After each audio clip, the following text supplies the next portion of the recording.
I'll be showing how to use the brand new Kahoot app right inside of Microsoft Teams. So first off, I'm in a class team. I'm going to go up here and click the plus button to add a tab. And I'm going to search for Kahoot. And there it is. I'm going to click Kahoot and I'm going to add it.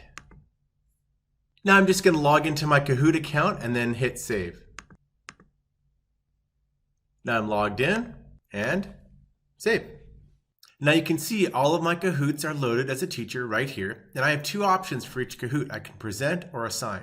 Now present is the basic one. I'm going to show the more interesting one to start with, which is assign. So I'll click assign and we're going to make the start date on a Monday, June 1st. We'll randomize the question order and I'm going to hit create. Okay, so it sent the challenge out. Now let's switch to the student and see what that looks like. So here I am signed in as a student. I'm Henry. And you can see on the post, there's a new challenge that came from Kahoot. And I can say open challenge. And it's getting ready. And it'll have me enter my nickname. And it's going to load up. Here's my Justin Chando trivia. Here's the challenge. How old is Justin Chando?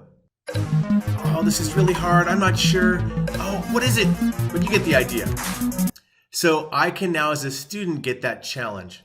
Now back as a teacher, the other option, I just showed assign, I can just do present, which is a regular Kahoot. So I'm just going to click present like I normally would. And it's loaded everything up. I'll just choose classic. And here we go, ready to join. I'm going to join up really quick. There's the music. Okay, I'm in. I'm going to hit start. Okay, Justin Chando trivia. Are you ready? Anyways, you get the idea.